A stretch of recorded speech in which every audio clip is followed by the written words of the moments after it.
How are you tonight, Aaron? I'm doing okay. How are you, Elahe? I'm doing good. We just watched the vice presidential debate, and as I was watching them debate, I was trying to imagine what was the pump up song that each of them listened to before they took the debate stage? Like, what song did they listen to hype themselves up? And then it made me ask myself, what would Aaron's pump up song be if he had to go debate someone? What would you listen to? I have this mix of this is going to surprise some people, but I have a mix of very angry 90s hip hop that I listen to when I'm working out in the gym. Give me a title. First one Um, that comes to uh, mind. I don't even know if I can say this on a Washington Post podcast, but Hit 'Em Up by Tupac is on there. Like literally like the angriest 90s hip hop that I can think of. And I made this playlist and it's like, yeah. Aaron Blake, you and I are kindred spirits because I too have a 90s hip hop hype song, and it is a Wu-Tang song. So Oh, here we go. we're going to have to debate each other. Is it Cream or what is it? Triumph, because I'm going Okay, to of course. triumph in the Yes, debate. yeah, that makes more sense. I should add that to the playlist, Yeah, actually. yeah, totally.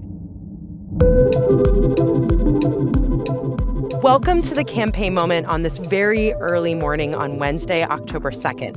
I'm Elahe Izadi, co-host of Post Reports. And I'm Aaron Blake, senior politics reporter and author of the Campaign Moment newsletter.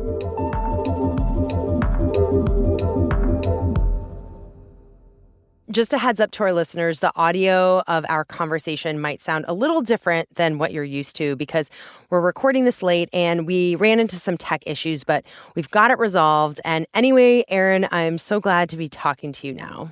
Yeah, it's good to be with you. So, Elahe, this was the first and only vice presidential debate of the 2024 cycle. At least we think it's going to be the only one. Probably the last debate period. It was between Democratic candidate and Minnesota Governor Tim Walz and the Republican candidate, Ohio Senator J.D. Vance. We're talking early Wednesday morning, so this info is nice and fresh in our heads. And we're going to run down some of the biggest moments from the debate, some of the biggest takeaways, and what it all might mean for the campaign ahead. That's right. So, Aaron, vice presidential debates are not usually viewed as like earth-shattering moments, but when you and I talked on the show last week, you said you were just so excited for this debate. I think what you said was you might be the most excited person in the United States. Why were you so excited? Yeah, I was maybe a little bit too excited. It was, it was interesting. All debates are interesting, and I would never speak ill of a presidential or vice presidential debate because I think they're so valuable and they're just an important part of this process. But it was kind of a far cry from the presidential debates that we saw before, where they seemed to really kind of change the ground underneath the race, and one candidate won by a lot, and there were lots of really big moments. This was a very kind of standard issue, respectful, even at times agreeing debate between these two candidates. And I think in a lot of ways reflected a pretty cautious approach by the two campaigns. Yeah, that really stood out to me. It almost felt like I was watching an old school debate where these two candidates were actually being civil with each other. I mean, there were moments where they were just talking about how much they agreed with one another. Let's actually listen to a little bit of that tape. I agree with a lot of what Senator Vance said about what's happening. His running mate, though, does not. That, first of all, Governor, I agree with you. Amber Thurman should still be alive. I agree with that. Tim just said something that I agree with. We don't want to blame immigrants. I agree. It should not take 7 years for an asylum claim to be done. Aaron, what do you make of the tone of this debate and how they just spoke to each other? I mean, it was like the 2000 era, I think it was. Oh my gosh, you can SNL remember that skit. far back. Well, I don't remember, but I remember watching replays of the SNL sketches of the debates between George W. Bush and Al Gore, and the whole conceit of one of those sketches was like them just saying, I agree, over and over again. It was kind of a takeoff on how this debate featured not a whole lot of differences between the two candidates. There were differences between the two candidates in this debate, but it was remarkable the level of agreement and kind of sympathy between the two of them, and saying, Tim Walz repeatedly saying, I think that JD, cares about this issue and wants to, get this in the right place, but that's different than Donald Trump. It was almost like he was trying to pit Donald Trump against J.D. Vance. But in the course of that, he was kind of legitimizing a running mate in J.D. Vance who has been very unpopular for Donald Trump. And I also think just more broadly, like these candidates didn't want to, make too much news in here. They wanted to kind of show that they were competent, that they could answer these questions. They wanted to delve into the substance, but neither of them seemed to be really going for a huge moment that people would be talking about for days and weeks after this debate. And I think that's what sets vice presidential debates apart from presidential debates. You can be more cautious if you want to, and I think both campaigns kind of reflected that approach in this debate. So is that what you would say each of them needed to accomplish, that they just needed to be cautious, not make big news, but just be competent enough to pass muster? Yeah, I think it's a big part of a vice presidential debate because the big question for these candidates who are not leading the ticket and are not who voters generally think about being as the one they're voting for is showing that you can take over the job if and when the unthinkable happens, if and when somebody has to step aside. And so there are different stakes in a debate like this. At the same time, we came into this debate with some interesting dynamics that maybe lent themselves to some more going after each other and focus on the VP candidates themselves than we saw in this debate. There just wasn't a whole lot of that in this debate, which I thought was really interesting. Yeah. Well, let's talk a little bit more about how each of them actually did. So this debate was in New York. It was moderated by CBS News' Norah O'Donnell and Margaret Brennan.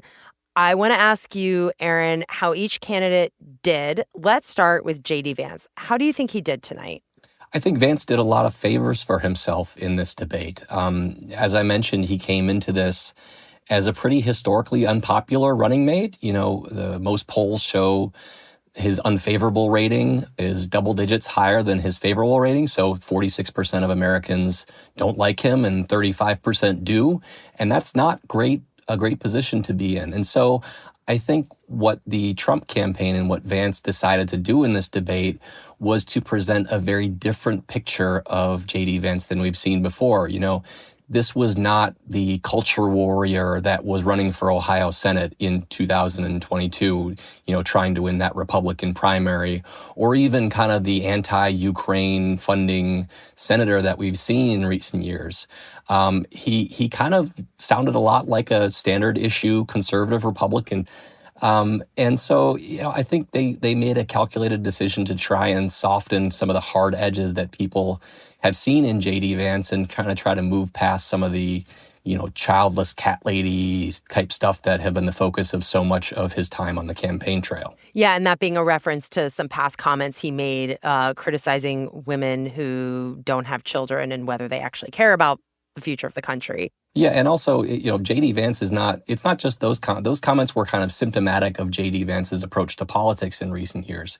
He would go on these podcasts with, kind of fringe political figures and kind of riff on these cultural issues and say things that were kind of shocking even for a Republican these days. And the candidate that we saw on the debate stage on Tuesday night was just a far cry from that in a way that had to be calculated for the Trump campaign. Yeah, one example of what you're talking about, Aaron, this sort of softer image of Vance, is how Vance responded to Walz when Walz was talking about how his son witnessed a shooting. He has a 17-year-old son. So let's listen to that. Tim, first of all, I didn't know that your 17-year-old witnessed a shooting. And I'm sorry about that, and I hope that he's doing okay. So. Christ have mercy. It is awful. I mean, that stood out to me, that he was just relating directly to Tim Walz on this and creating that moment of connection. Did that stand out to you? Yeah, there was a clear premium on expressing empathy for not just kind of the Trump-based voters, but voters more broadly. That was something that Vance kind of came back to over and over again. Again, I think in service of kind of softening the hard edges that a lot of people have interpreted around his candidacy. And Aaron, what about Governor Tim Walz? How did he do during this debate? Well, it was clearly more of a struggle for Governor Walz, and especially, I think, early in the debate. As he seemed nervous. He did seem nervous in a way that you don't often see from a politician. And I think he kind of got it together as the debate went on. But I also noticed in his performance that even when he was trying to bring up specific attacks on the Republican ticket on Vance and on Trump, he wasn't really explaining precisely what he was talking about in a way that would make it intelligible for viewers of the debate. He often kind of looked directly down after he finished answering a question. It just wasn't a very resounding performance from him. Yeah, maybe one of those moments that really stood out to me was this moment when he was asked by the moderator about apparently false statements he had made previously about being in Hong Kong during the Tiananmen Square protests in Beijing in 1989. Let's listen to a little bit of that. Look, I will be the first to tell you, I have poured my heart into my community. I've tried to do the best I can, but I've not been perfect. And I'm a knucklehead at times, but it's always been about that. Those same people elected me to Congress for 12 years. I mean, what does that mean? I guess he said he called himself a knucklehead at times. I mean, how did you take that when you heard that? Well, I have to say, as a Minnesotan, it's nice to hear somebody say knucklehead on a presidential debate stage. Is that like a Minnesotan saying? I don't know if it is, but I say it a lot, so maybe it is. Okay. I call my son a knucklehead all the time. Oh, gosh, well, we say knuckle sandwich where I'm from, but... No, that's a little bit different thing. Yeah. You know, this exchange, it wasn't just that comment. It was also, as this went on, you know, Walz kind of tried to suggest that maybe he got this wrong. But then Margaret Brennan, the moderator, pressed him again and basically challenged him to weigh in more directly on this. And Walz basically admitted that he had misspoken about this. And it wound up being a very lengthy and awkward moment for Walz, where he was, again, stumbling over his words in a way that gave this story a little bit more life than I think we otherwise would have seen. All I said on this was I got there that summer and misspoke on this. So I will just, that's what I've said. Like anytime you see a candidate on stage clearly not wanting to say the thing and then being forced to more or less say it, that's not a good moment. And so I think that's a kind of a tough moment for him and maybe a little bit of an indictment of how the Harris campaign has handled these questions. Mm-hmm. And I guess contrasting that with how Vance was asked about some past statements he's made, really critical statements of former President Donald Trump, comparing him to Hitler, but even newer things that have come to light that have been reported by the Post, that Vance's previous explanation of, oh, well, I've evolved on Trump because I liked his policies. Well, he was still criticizing him after he was president. But when Vance was asked about this, he didn't really hem and haw. He just said, you know, I changed my mind, and then he just moved on. Yeah, I think it's a little bit easier of an answer for him, given it's one he's been, you know, giving for a long time. It's not necessarily a question of honesty so much as a question of, you know, changing your mind and having a very convenient political flip-flop over the years. And so this is something that's followed him for a long time. And I thought, you know, Walz certainly tried to emphasize that. At other points in the debate, he was contrasting, you know, who J.D. Vance used to be with who Trump is today, and basically suggesting that Vance is towing Trump's line. So I thought that was certainly something that was going to come up at this debate, but probably didn't wind up being a huge point of emphasis. Mm-hmm. Aaron, let's take a quick break. And when we come back, I want to dig more into what Vance and Walz said about the issues tonight, and also whether this debate will have an impact on the race. We'll be right back.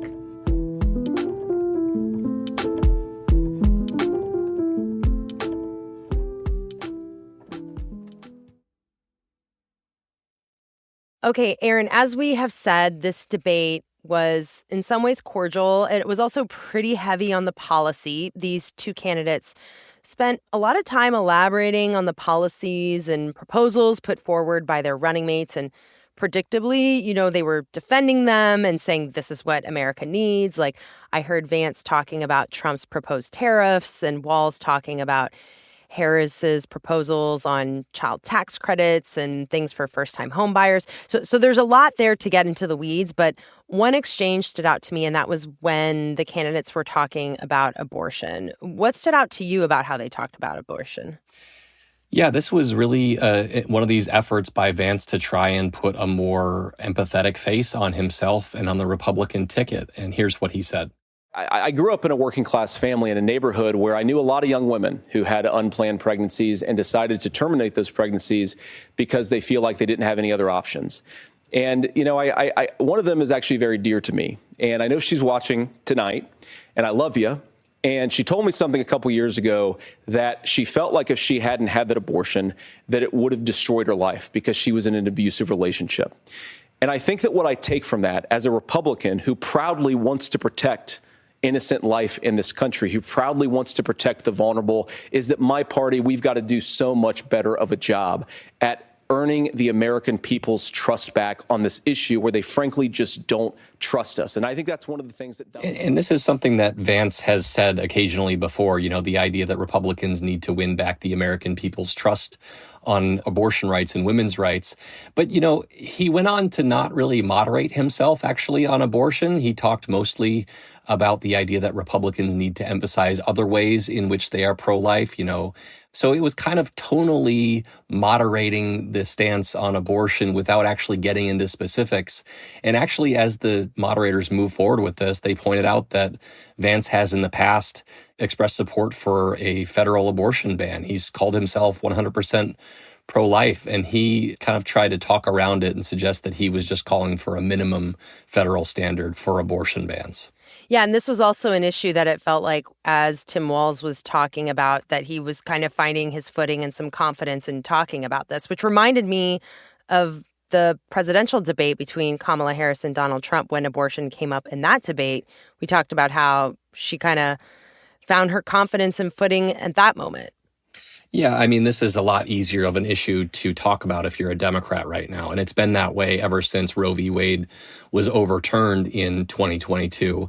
And so, you've seen Donald Trump struggle with this issue politically in recent months. He's took forever to take a position on the Florida abortion rights amendment, contrasting that with the 6-week ban that Florida has in place. He didn't take a position on that for many months before ultimately coming out against this ballot measure. And then Trump just says he's going to let states handle this issue without saying precisely what states should do. And I think all of it is just a reflection of taking any real specific positions on this issue is just so problematic for Republicans because their orthodoxy is so at odds with where the American public has come over the last couple of years. So I think J.D. Vance probably put a better face on this and talked about it more empathetically. But practically speaking, I'm not sure it says a whole lot about, the Republican Party actually moderating on these issues. Mm-hmm. One other policy exchange moment that stood out to me was when the candidates were asked about healthcare and specifically the Affordable Care Act, also called Obamacare. Here's Vance saying that Trump improved Obamacare. When Obamacare was crushing under the weight of its own regulatory burden and healthcare costs, Donald Trump could have destroyed the program. Instead, he worked in a bipartisan way to ensure that Americans had access to affordable care. This is pretty remarkable that we had a Republican vice presidential candidate going up on stage and basically talking about the good things about Obamacare. Like it was really remarkable. And I think there's going to be a lot of chewing over precisely what he meant about Trump improving and salvaging Obamacare. Like there were no huge healthcare overhauls during Trump's presidency. He tried to repeal and replace Obamacare unsuccessfully. But I think it really speaks to this idea that Vance wanted to present this more kind of mainstream, face than this ticket has really had for a long time. Yeah, and it was interesting because Walz tried to, in the moment, push back on Vance on his sort of framing of Obamacare. Yeah, before. And those of you listening, this is critical to you. Now, Donald Trump all of a sudden wants to go back and remember this. He ran on the first thing he was going to do on day one was to repeal Obamacare. On day one, he tried to sign an executive order to repeal the ACA. He signed on to a lawsuit to repeal the ACA, but lost at the Supreme Court. And he would have repealed the ACA had it not been for the courage of John McCain to save that bill. And we should say ACA is also short for Affordable Care Act, Obamacare. He's sort of using these terms interchangeably. But I don't know, that to me was interesting that he was sort of trying to, push back. And do you think he was effective in trying to undermine what Vance was saying about Obamacare? There's no question that Trump tried very hard to get rid of Obamacare. That's what he ran on in 2016, back in a time when Obamacare was, a huge boogeyman on the right. And, in the elections before that, it proved a very fruitful issue for Republicans to run against the Affordable Care Act. It is another example, I would say, of Trump's commentary on these issues kind of running into the political realities of the day. You know, Trump not long ago was making comments about getting rid of Obamacare again. This was just, last year, I believe it was. And so here's his running mate up on stage talking about the virtues of Obamacare and playing up the idea that Trump actually saved it. I think it's a very difficult argument to make. Aaron, any other big moments from this debate? I think one of the ones that really stood out to me was towards the end of the debate when Walz started to get his footing a little bit more. And a big reason for that was that the debate turned to issues that were pretty friendly for Democrats, namely January 6th. And here's an exchange in which Walz was really pressing J.D. Vance on whether Donald Trump actually lost the 2020 election. This was a threat to our democracy in a way that we had not seen. And it manifested itself because of Donald Trump's inability to say. He is still saying he didn't lose the election. I would just ask that. Did he lose the 2020 election? Tim, I'm focused on the future. Did Kamala Harris censor Americans from speaking their mind in the wake of the 2020 COVID situation? That is a damning non-answer. It's a damning non-answer for you to not talk about censorship. This came after J.D. Vance had talked about the importance of respecting election results, and he had pointed to the idea that Democrats in 2016 had questioned the legitimacy of Trump's win. Now, of course, Democrats did not storm the Capitol. They didn't actually seriously contest Donald Trump taking office, which is a stark contrast to 2020.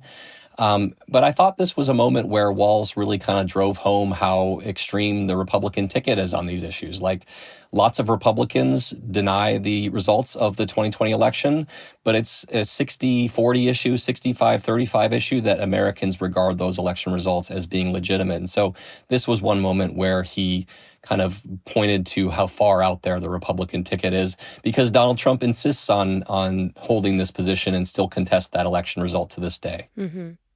So, Aaron, I think a lot of people after they watch a debate ask themselves two questions. One, who won the debate? And two, does it matter? So I guess I would ask you first, who won this debate?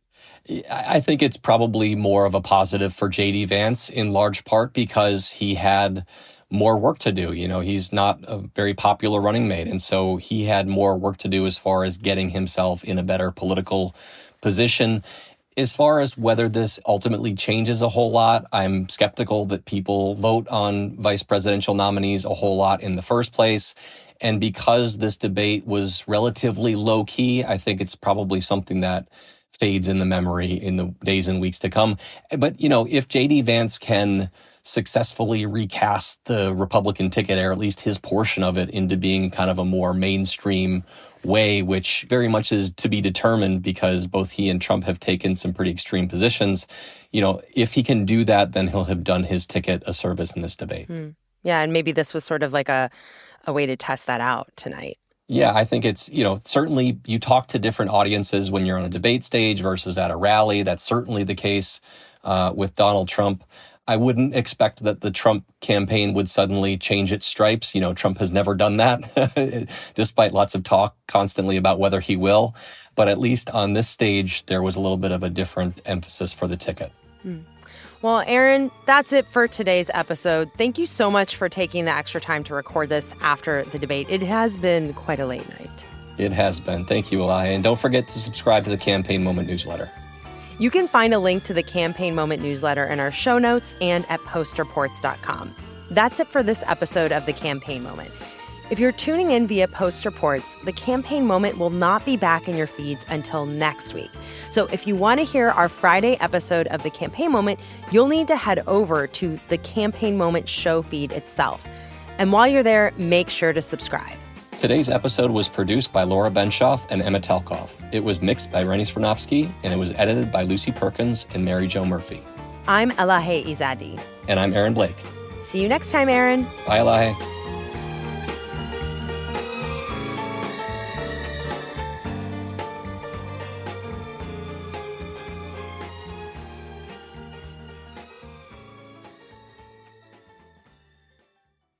So, Aaron, I want to pick up the playlist. Oh my gosh, here we go. I should have never told people about my music tastes. Well, if I see you in the gym, I'm going to keep my distance because I feel like you need to be in your moment, and I don't know where you're going to take your aggression out. And I hope it's on some dumbbells. I promise I'll be nicer to you than a rap beef between East and West.